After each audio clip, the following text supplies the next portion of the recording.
এক গাঁয়ে একজন মা তার একমাত্র ছেলেকে নিয়ে বাস করত। ছেলেটির নাম ছিল টুনু। টুনুর মা ছিল খুব স্নেহময়ী, কিন্তু সে খুব অসুস্থ ছিল। টুনু, আমি আর বেশি দিন বাঁচবো না, তুই সাবধানে থাকিস। না মা, তুমি আমাকে ছেড়ে যেতে পারো না। কিন্তু একদিন টুনুর মা মারা যায়। কিছুদিন পর টুনুর বাবা আবার বিয়ে করে। এবার টুনুর সৎ মা আসে। টুনু, আমি তোমাকে খুব ভালোবাসবো, তুমি আমার ছেলের মতো। তুমি সত্যিই আমাকে ভালোবাসবে? হ্যাঁ হ্যাঁ, তবে আমার কিছু কাজ করে দিতে হবে।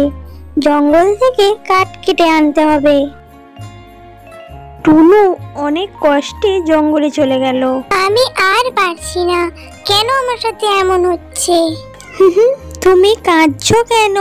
তুমি কথা বলতে পারো?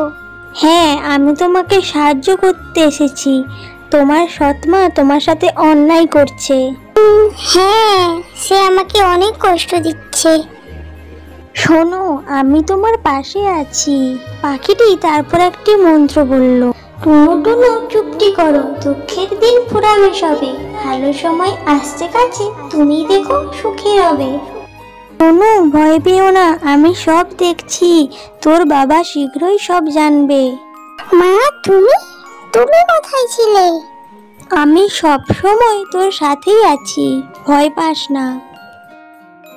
টুনুর বাবা কাছ থেকে বাড়ি ফিরে আসে। টুনি পাখি সব কথা তাকে জানায়। তুমি আমার ছেলেকে কষ্ট দিয়েছো, তুমি আর এই বাড়িতে থাকতে পারবে না। আমি আমি কি করেছি? তুমি যা করেছো তার শাস্তি তুমি পাবেই। এখনই বের হয়ে যাও বাড়ি থেকে। তিনি সৎমাকে বাড়ি থেকে বের করে দিলেন। সৎমা চলে যাওয়ার পর টুনু তার বাবার সুখে শান্তিতে বাস করতে লাগলো। দেখলে, আমি তোমাকে বলেছিলাম ভালো দিন আসবে। হ্যাঁ, এখন আমরা খুব সুখে আছি। এই গল্প থেকে আমরা কি শিখলাম?